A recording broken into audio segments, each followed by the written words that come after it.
Hi guys! Welcome back to my channel. This is your Lady Boss Builder, Jessica, returning for another video.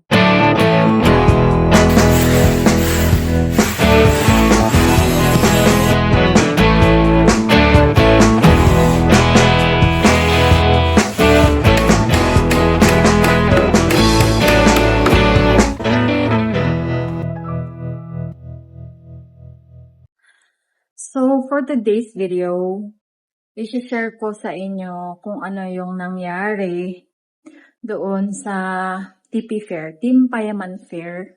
Kung ano yung mga kaganapan doon, mga short clips, kanyan, and everything. So, tapos na sa wakas, and back to work na ulit. Ang gulo-gulo, ayan yung signage na ginamit natin doon. Simplice. Tapos ito rin, ayan o. Yan, Team Payaman. Team Payaman Fair. So, magbibigay rin ako ng quick review or thought as an entrepreneur kung ano ang meron doon or kung ano yung pwede nyong maging kapag sumali kayo sa mga expo na katulad nun or fair na katulad ng Team Payaman Fair. But before that, gusto ko muna ipakita yung mga ibang clips na nakuha namin during that event. So, come and join me. I'll see you guys later.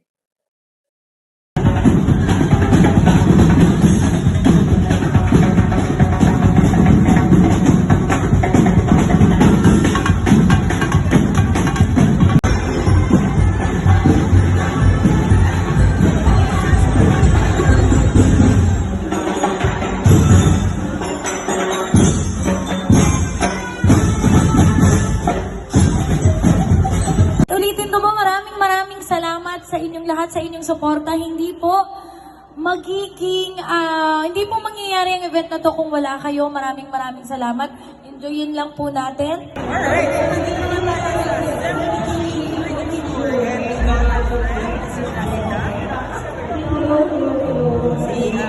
bati naman mo kayo sa mga naging sa SFA.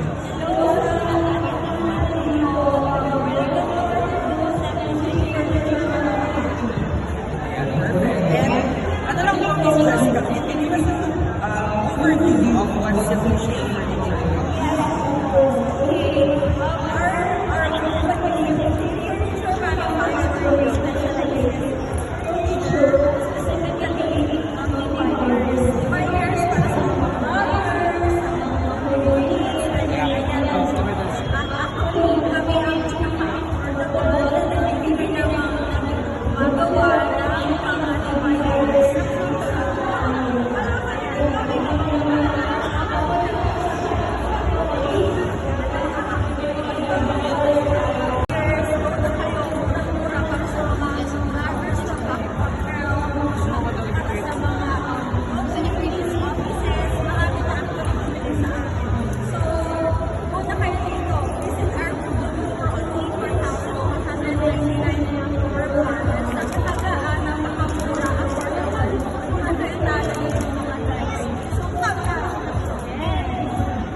So, as you can see guys, ine-enjoy ko dito yung moment with sikat na mga content creators, influencers, and vloggers.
and shout out to Simply Shay, more power, and ayun lang, sana makakolab ko kayo soon.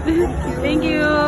Shoutout po sa Simply Shape Furniture. Kung kailangan nyo ng magagandang backdrop, wall dividers, ano bang hinihintay nyo? Simply Shape Furniture sa hanapin nyo. Yay! Thank you!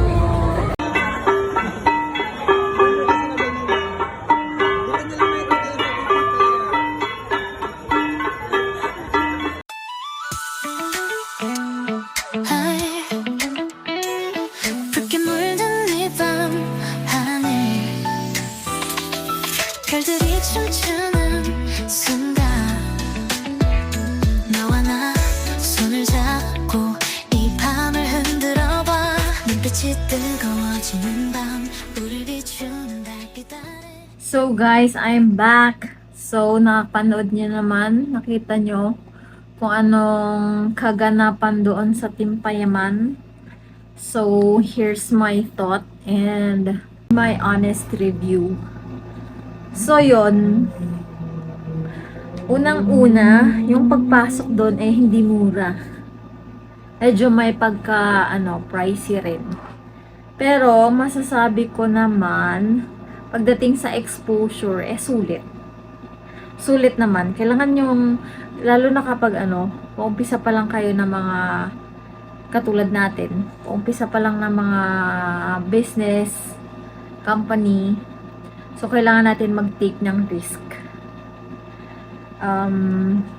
When it comes to sales, kayo masyadong mag-expect kasi yung mga tao doon nakafocus sa papa-autograph sa mga kanilang mga idol. Katulad nila kong TV. Ayun lang. So, kung sakali na magjo-join ulit ako doon, siguro ang next na ipapasok ko na business doon is food. Kasi mas mabenta ang mga food. Siguro mabenta rin yung mga yung mga product ng mga katulad ni Kong TV, yung mga shirt niya talagang bumenta as in. Pero yung mga iba, na lalo na pag hindi pa kilala, huwag kayong masyadong ma-expect ng sales. Pero babawi naman kayo sa exposure and sa mga iba pang mga businesses na nandun para makilala rin kayo. So yon, ano pa ba? Yun lang naman. Kung nakita nyo naman sa video, nag-enjoy na lang kami doon. As in, in-enjoy ko yung moment na yon. Kasi first, expo ko yon. First experience ko as an exhibitor. So, in-enjoy ko talaga. Hindi ako masyadong nag-focus sa kung ano man yung... nag-focus din naman ako. Trinay ko talaga yung best ko na makabenta ng super dami. Pero, hindi natin hawak ang everyday. Okay? So, pero marami namang mga big clients na interested.